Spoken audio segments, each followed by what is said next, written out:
যে কুলাঙ্গাররা আমার আল্লাহর সামনে বেয়াদবি করবে, যে কুলাঙ্গাররা আমার নবীর সামনে বেয়াদবি করবে, তাদেরকে এই জমিনে থাকতে দেওয়া হবে না, হবে না, হবে না।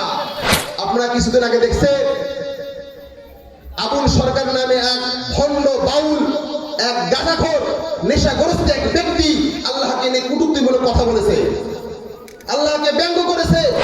আল্লাহর কথার কোনো গুয়া মাথা আমি কিছুই পাই না। এক মুখে যে দুই কথা কয়, হ্যাঁ মুখ কয় না হুক কয়। এক মুখে দুই কথা কইলে হ্যাঁ মুখ থাকে, হ্যাঁ তো মুখ থাকে না, তো হুক হয়ে যায়। আল্লাহ যে কইল প্রথম সৃষ্টি আমার এশক, প্রথম সৃষ্টি আবার কয় আমার আরশ, প্রথম সৃষ্টি আবার কয় নূর, প্রথম সৃষ্টি আবার কয় রূহ। আল্লাহ এক মুখে যে এত কথা কয়, আল্লাহর মুখ কয়টা? খালি কয়টা না, ওটা মুখ না হুক, এটাও আমার জানা দরকার। তবে দেখবেন এদের কেউ কেউ না কেউ সাফাই গাইতেছে এদের জন্য। মুফতি আলাউদ্দিন জিহাদি বাউলদের পক্ষে, তৌহিদ জনতার বিপক্ষে কিছুদিন আগে লাইভ করেছে। এই লাইভের মধ্যে বলতেছে যে লাইক রাফিদ্দিন দিনের বিষয় জ্ঞান দিচ্ছে লাইভে এসে, যে মুসলমানদের নিয়ম, মুসলমান যারা তারা মানুষের কষ্ট দিতে পারে না, তাদেরকে ভালোবাসে টেনে নিতে হবে।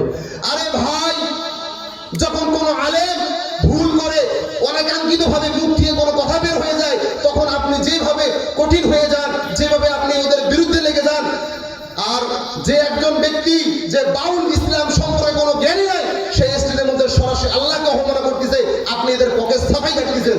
ওদের পক্ষে কোনো কঠিন ব্যবস্থা নিচ্ছেন না, তবে যারা নিচ্ছে ওদের বিরুদ্ধে গিয়ে আপনি ওদের সাফাই কাটতেছেন। আপনার কেমনই আপনাদের ইমানের মনের মধ্যে আল্লাহ তাআলাকে কটূক্তি করে আপনারা সহ্য করেন?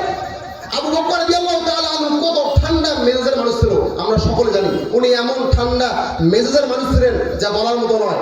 ওনাকে একভাবে এসে বললেন তোমার আল্লাহ কি ফকির হয়ে গেছে? তখন উনি রেগে ওনাকে চর মেরে দিয়েছেন। কারণ ছিল একটাই, আমার আল্লাহর সামনে কোনো বেয়াদবি চলবে না, আমার আল্লাহর সামনে কোনো বেয়াদবি চলবে না। যে কুলাঙ্গাররা আমার আল্লাহর সামনে বেয়াদবি করবে, যে কুলাঙ্গাররা আমার নবীর সামনে বেয়াদবি করবে, তাদেরকে